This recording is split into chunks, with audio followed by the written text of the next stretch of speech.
Alright, today we're going to be talking about the evolution of the Nintendo controller input. But first I'd like to take a moment to talk about my intro music. Yesterday, for my Bad Dudes review, I decided to change up my intro music a little bit and use a different song from a different artist. And that got some mixed reviews. A lot of people said it was okay, some people said it was good, and a lot of people said it sucked. So I'm going to leave the decision up to you, my viewers. Now today I did use different intro music than yesterday, and I'd like you to take a moment and write in the comments which music you preferred the best. Today's music, yesterday's music from the Bad Dudes review, or the previous song I've been using for over a year. Let me know in the comments and I'll consider that and hopefully pick a theme song and stay with it. Now let's talk Nintendo for a minute. Back in 1986 in the US, or I'm sorry, 85. I don't know, it's hard to remember that far back. The important part is it's Nintendo. It was the first one we saw in the US. The first NES controller. It's iconic in shape, size, color, and imagery. Rectangular, 2 round buttons, 2 oval buttons start and select, and a cross-shaped D-pad. Now, many of us have logged many hours on this controller right here, this very shaped controller, and you may remember from your growing up that you got a lot of calluses from playing on this thing. Very easy to get a blister and to actually sprain your thumbs, which prompted Nintendo to redesign the controller to a slightly more ergonomic design.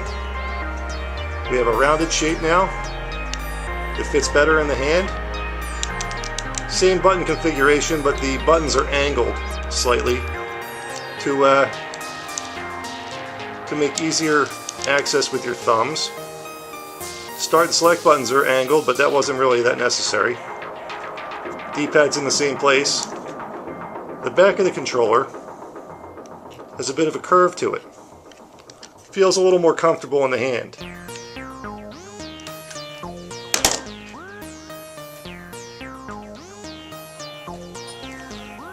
Let's fast forward a couple of years later, late 80s, early 90s. We see this Super Nintendo controller, very much modeled after the dog bone controller for the Nintendo Entertainment System. But as you can see, the Super Nintendo controller is a little bit bigger. We now have 4 buttons, A, B, and X, Y, plus 2 shoulder buttons, start and select, and the iconic D-pad. The Super Nintendo controller fits very comfortably in the hand. All buttons are easily accessible. Can't ask for anything more in a 6-button controller. No complaints there. Now let's fast forward to 1995. And this thing got a lot of complaints from a lot of people. First of all, it's a very unique design. There's 3 handles, and being as most humans only have 2 hands and not 3 hands, provided a bit of confusion when one first opened up the Nintendo 64 box and saw this thing. You weren't sure if you're supposed to hold it like this, like this, like this, but in reality, most games are played in this configuration. Very rare to use the D-pad, and I don't think any game used the left bumper. In addition to the A-B button, there's a C button, which is actually a 4-directional button. 4 buttons disguised as 1 C button. We have 2 shoulder buttons, of which the right was only used, and there's a trigger button underneath. The analog stick was a nice new addition. although it was a bit fragile. Start button moved up to here. A little bit awkward, but not too bad to press. Of all the Nintendo controllers, this is probably the worst and least favorite of anybody's.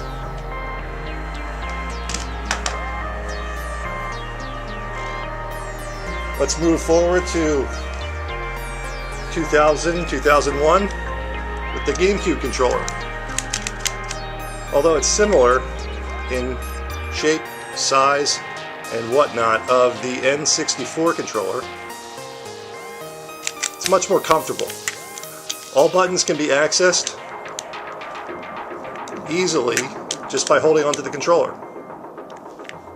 We have two sticks, a left thumbstick, and the C buttons that you saw on the Nintendo 64 controller have turned into a yellow C stick. A and B buttons are still there. X and Y have moved to a slightly different configuration.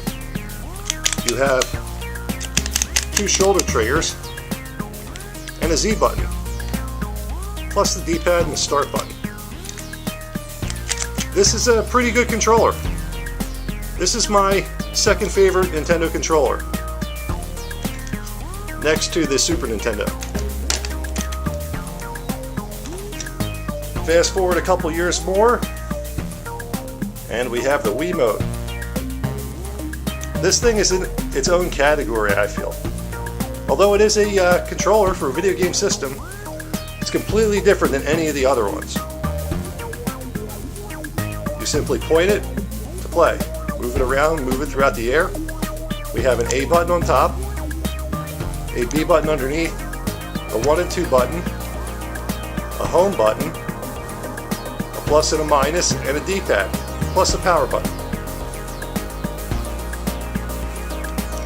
Now this thing is more or less simplified to try and invite the more casual gamer into the world of video games. But if you want to play an old school game, typically you hold it in a sideways configuration and play it much like you play the original NES pad. And there you have it. The evolution of the Nintendo controller. I'm Dommy from Classic Games Revisited. Until next time, and please remember to comment on which theme music you like best.